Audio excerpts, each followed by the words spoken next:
Meu nome é Ricardo Guimarães, eu sou casado com a Lili há 44 anos, tenho 4 filhos, 3 netos, alguns adolescentes. Trabalho para grandes empresas, vivendo esse mundo maluco.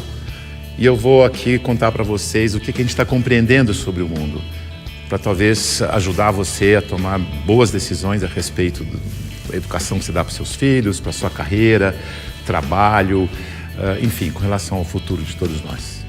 Olha isso aqui. Esse desenho, ele significa o que está acontecendo com o mundo. Parece um cardiograma, mas não é um cardiograma. Ele mostra que tem um momento que as coisas estavam muito paradas, quase mortas, e começa a acelerar, e passa a ter uma animação, uma vida que não tinha antes. Tudo ficou acelerado. Sabe por quê? Por causa da tecnologia de informação e comunicação. Nessa fase, tinha pouca gente no mundo, e a tecnologia de informação e comunicação era muito rudimentar e cara. Telefone fixo no lugar, imagina. Demorava muito para as coisas acontecerem. O cenário era estável, quase parado, lento, previsível, controlável, simples. Acontecia uma coisa de cada vez. Nessa fase, criamos instituições com hierarquias poderosas que controlavam o mundo. E nós nos sentíamos muito seguros, porque tudo permanecia igual por muito tempo.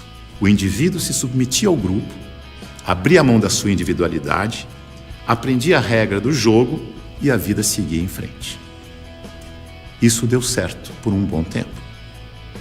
Aí, com mais gente no mundo e com uma tecnologia de informação e comunicação mais poderosa e mais barata, todo mundo tomando decisão o tempo todo, numa velocidade absurda, o mundo começou a ficar instável, dinâmico, rápido, imprevisível, transparente, fora de controle, complexo. E nessa dinâmica toda, além da instituição, surge um novo personagem muito poderoso. O indivíduo conectado em rede, que acessa tudo e a todos o tempo todo. Mobiliza pessoas, trabalha, produz conhecimento sem precisar das estruturas e da permissão das instituições. Aquelas instituições hierárquicas e controladoras estão tendo que aprender a lidar com esse novo cenário, com esse novo indivíduo mais conectado, mais livre, mais móvel, mais bem informado e crítico.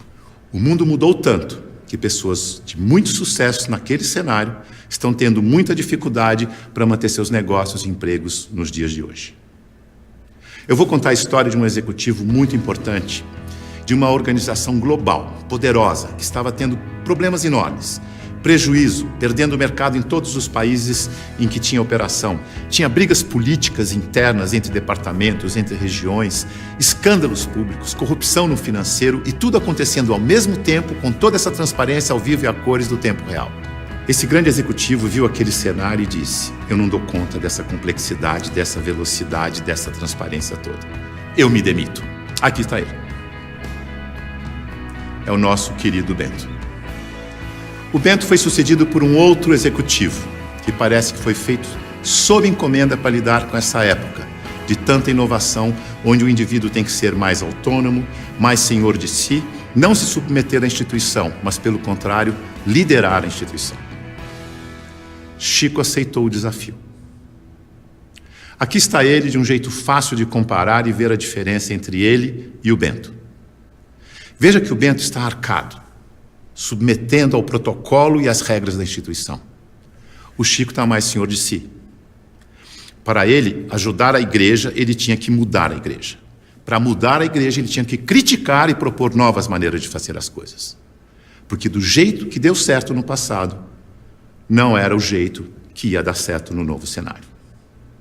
E ele começou a criticar e a mudar tudo usando o discernimento, o bom senso e os seus valores, que são os mesmos da instituição. A cadeira, por exemplo, ele pediu uma cadeira mais simples, mais leve, mais prática, que ele mesmo pudesse carregar. A roupa, uma roupa que fosse fácil de vestir, leve, simples e confortável. O discurso, ele não queria que alguém escrevesse o discurso para ele. Ele mesmo ia fazer o discurso com as palavras dele. E para ele estar sempre atualizado e poder falar à vontade, ele não ia ficar isolado no Palácio do Vaticano, num quarto de 300 metros quadrados. Escolheu morar no Palácio Santa Marta, num quarto de 30 metros quadrados, junto com os outros 400 padres e bispos que viajavam pelo mundo, e ele ia almoçar com esses padres e bispos para poder conversar, trocar ideias e saber o que estava acontecendo no mundo. Mandou tirar o vidro do Papa Móvel para poder falar com o povo. Mudou a política de investimentos do Vaticano para ficar de acordo com as crenças da Igreja. Isto é, investir em empresas que prezam os valores cristãos, porque se a política de investimento não estiver de acordo com as crenças da Igreja, como é que ele ia ter credibilidade quando ele fosse vender a fé da sua Igreja? Veja que ele está colocando em prática o seu discernimento para mudar tudo na instituição, da cadeira aos investimentos. Ele busca simplicidade, praticidade, economia, agilidade, leveza e consistência.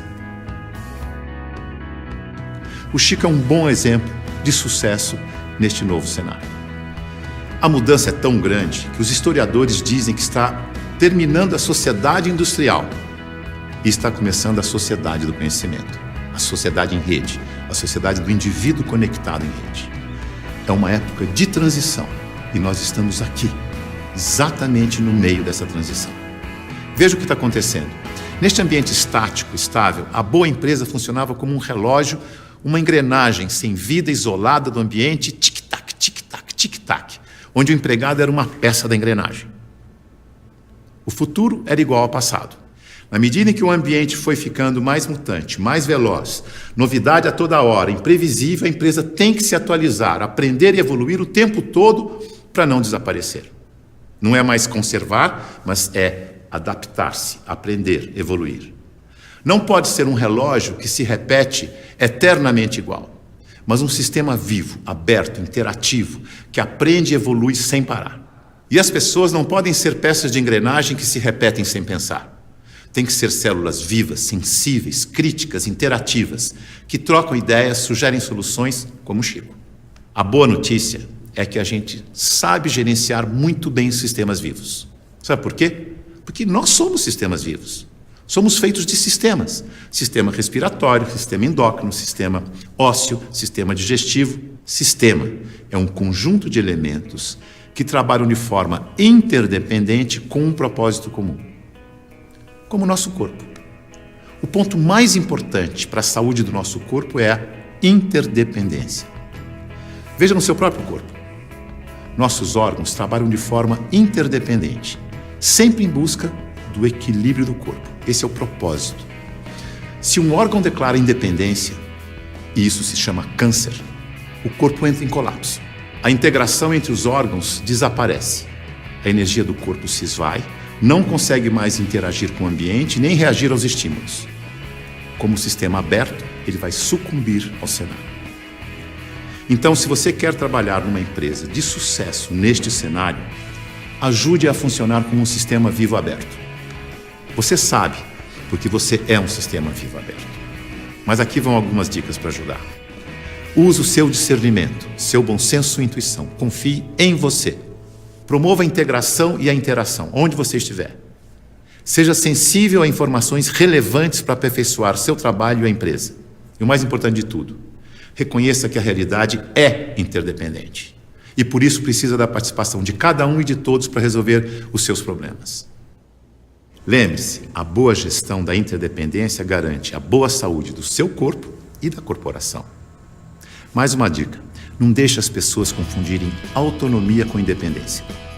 Autonomia significa que você tem consciência de que faz parte de um todo maior e por isso você pode falar pelo todo. Por isso pode ocupar cargos de responsabilidade na hierarquia. Independência é quando você não se reconhece como parte do todo e olha só para a sua parte, colocando o todo do sistema em risco de colapso. Independência ou morte deu certo no século passado. Neste século, o certo é interdependência ou morte. Veja a evolução das relações na empresa e no mercado. No começo, a hierarquia era absoluta. Poucos mandavam e todos obedeciam como crianças obedientes. Não tinha concorrente, mas precisava de canal para vender. Depois, a empresa cresce, a hierarquia permanece, mas as áreas passam a ter seus chefes. As crianças ficaram jovens e, como jovens, andam em tribos.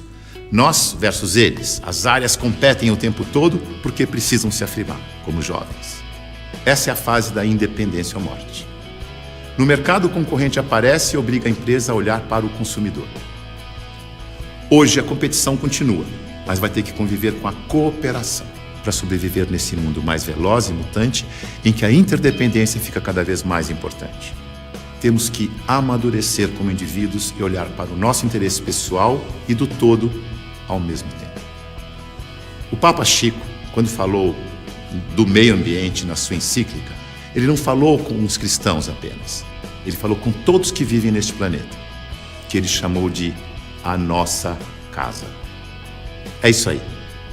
É nós, junto e misturado. Essa é a real. Esse é o futuro, com as pessoas mais valorizadas, mais bem informadas e fazendo melhores escolhas para suas vidas. Boa sorte.